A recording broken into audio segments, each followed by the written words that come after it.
आप समझ रहे हैं? अभी जो है आप जय भीम। सुनिए। हम लोग हाथरस हैं बुलगड़ी में, और अचानक से मुझे लाइव आना पड़ा क्योंकि 10:30 बज रहे हैं। मेरे लाइव आने के पीछे एक उद्देश्य था। 5 मिनट मैं क्यों यहाँ रुका, मुझे आपको बताना था।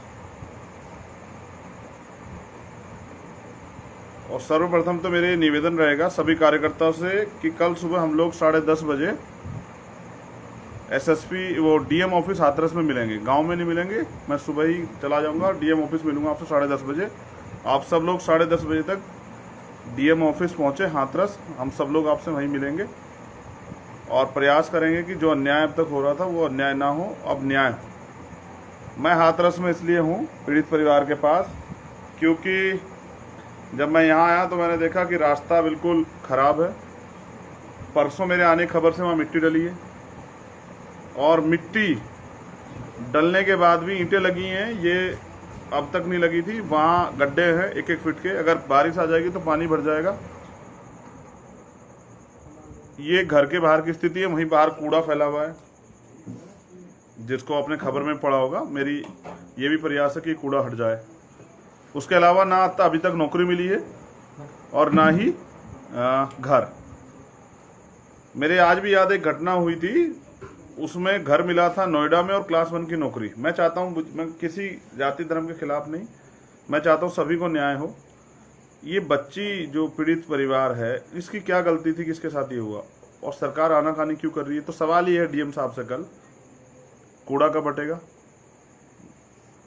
ये कब बनेगा रास्ता, नौकरी कब मिलेगी, और नौकरी कब नहीं, नौकरी नोएडा में चाहिए और घर भी नोएडा में चाहिए। इसलिए मैं यहाँ रुका क्योंकि डीएम साहब को लगता है कि हम इंसान नहीं, हम जानवर हैं, और जानवरों की सुनवाई नहीं होनी चाहिए।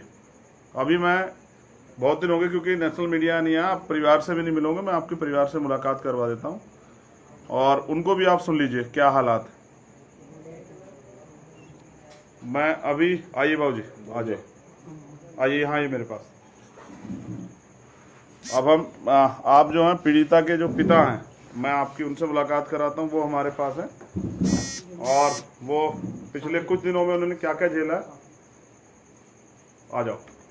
और फिर मैं परिवार से, माँ से भी आपकी बात कराऊंगा, भाभी से भी आपकी बात कराऊंगा। देश को सुनना चाहिए, इतने हाईलाइटेड मामले में भी सरकार 1 साल से क्या करे। न्याय व्याय तो नहीं मिला अभी 1 साल से, लेकिन जिस तरह की जानकारी मुझे, थोड़ा सा इधर होना पड़ेगा मेरे पास, जिस तरह की मुझे जानकारी है, कोर्ट में भी धमकियां दी जाती है।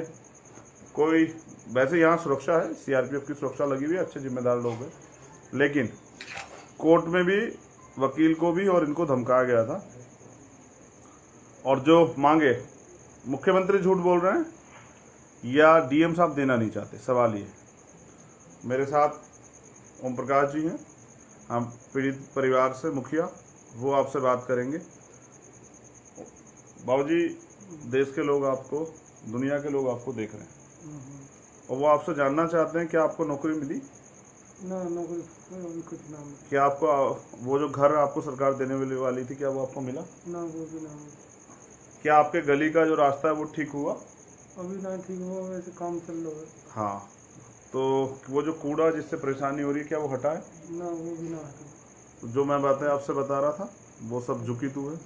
आप क्या चाहते हैं समाज के लोगों से, जो देश के लोग हैं, कि वो आपको, आपकी मदद के लिए जिस तरह वो सोचते हैं, उनके दिमाग में है कि बहन को न्याय मिलना चाहिए, क्या आप उनसे अपील करेंगे कि भाई वो न्याय की मांग जो है ना मजबूत करके रखें? हाँ, हम तो ये कहेंगे कि हमें बेटी को न्याय मिलना चाहिए और जो सरकार ने वादा करे काम वो पूरी करनी चाहिए। हाँ, ये पिता हैं, इन्होंने बेटी खोई, इन्होंने उसको पाला था, और हर माँ बाप चाहे वो गरीब हो अमीर अपनी बच्ची को अपने से ज़्यादा उससे पालता है, ठीक है। लेकिन उनकी मांग है कि न्याय मिलना चाहिए।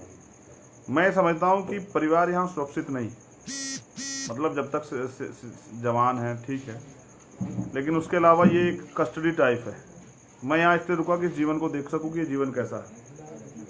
अपने ही घर में आप किस तरह से कैदी के रूप में रहते हैं, ये एहसास जो है ना करने के लिए आज मैं यहाँ हूँ। हम कहते हैं आज़ाद भारत है और हम लोग आज़ाद हैं, कहीं कोई आज़ादी नहीं है। पूरे दिन अलीगढ़ में देखा क्या बहन बेटियों के हालात हैं। हाथरस बहुत हाईलाइटेड था, उम्मीद थी कि 1 साल में नहीं आ जाएगा। 1 साल तक तो नौकरी नहीं दे पाए मुख्यमंत्री, रोजगार नहीं दे पाए। मैं अभी परिवार के और लोगों से बात कराऊंगा। मेरे साथ जो है ना हमारी बड़ी बहन है, छोटी बहन है, जो इस परिवार की बहू भी है, और हमारे छोटे भाई की वाइफ है। तो मैं उनसे भी बात कराऊंगा, वो भी जो है ना आपसे अपने दर्द को बयां करेंगी। आइए, यही हमारा टीवी मीडिया है, इसी पे आप लोगों से बात हो जाएगी। बाकी तो सब धुआं है। जो सब देखने में अच्छा लगता है हमेशा वो अच्छा होता नहीं। आप देश के, दुनिया के लोग आपको देख रहे हैं। ओह, आप क्या कहना चाहेंगे आप? मैं सभी लोगों से यही कहना चाहूँगी कि आज जो हालात में हम लोग यहाँ पड़े हैं, ये यहाँ का सिस्टम है, यहाँ की सरकार है जो ऐसी बेटियों की हालत होती है जिस वजह से परिवार इस हालातों में जी रहा है। आप चाहती हैं न्याय? हाँ, हम लोग से भी चाहते हैं कि हम लोगों को न्याय मिले जल्द से जल्द। और फास्ट ट्रैक कोर्ट में मुकदमा तो 1 साल हो गया, आपको लग रहा है देर नहीं हो रही? फर्स्ट कोर्ट में हुआ ही कब था? ये तो एक हम लोगों को बस इधर गुमराह करने का काम था कि हम लोग फास्ट कोर्ट में तुम्हारा केस चलाएंगे, ये करेंगे, वो करेंगे, मगर कुछ भी नहीं। इनके वादे भी झूठे हैं, सब कुछ झूठा है इन लोगों का, कुछ भी सच नहीं है। जो देखता है वो हकीकत नहीं होती है। और ये जिंदगी कैसी है जैसी है, सुरक्षा में और सब चीजें?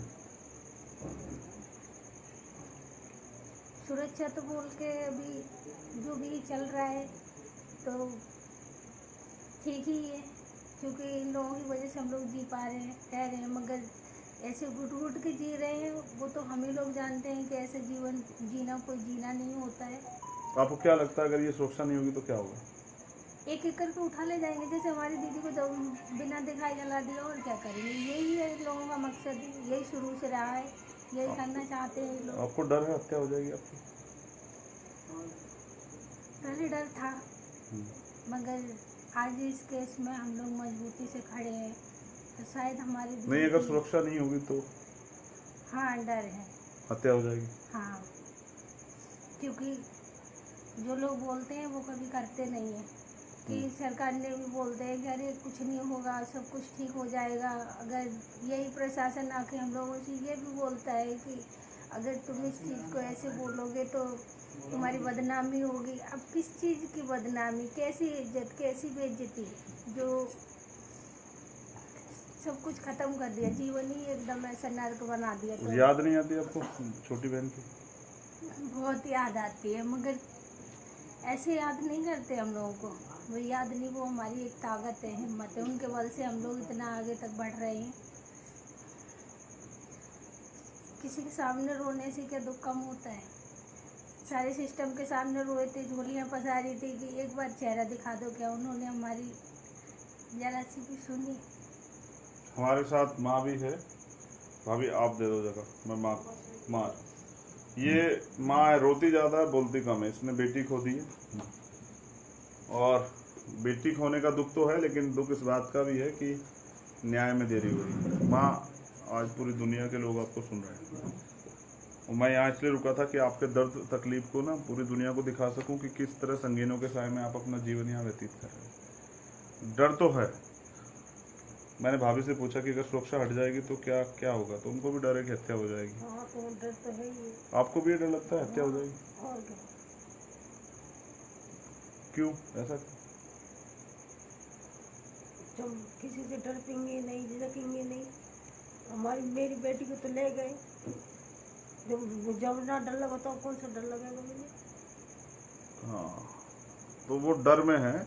माँ, क्या न्याय में देर नहीं हो रही है? बहुत लंबा समय नहीं हो गया? बहुत लंबा समय हो गया।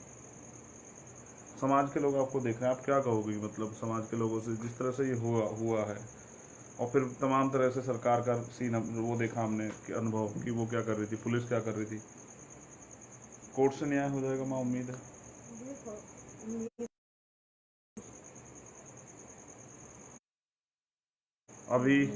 अभी परिवार कैसे जी रहा है? मतलब कोई रोजगार?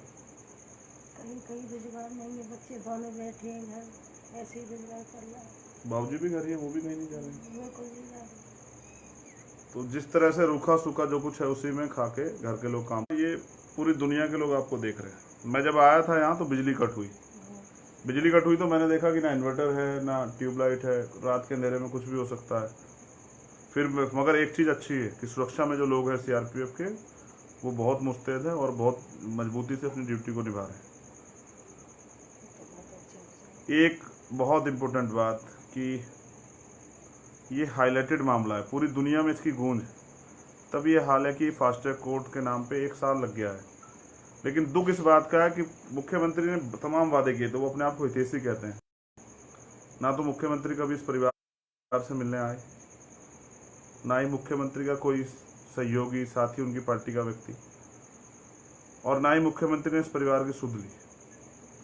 नौकरी नहीं दी है। माँ, नौकरी मिली क्या? नहीं मिली। और वो घर जो कह रहे थे, वो भी मिला।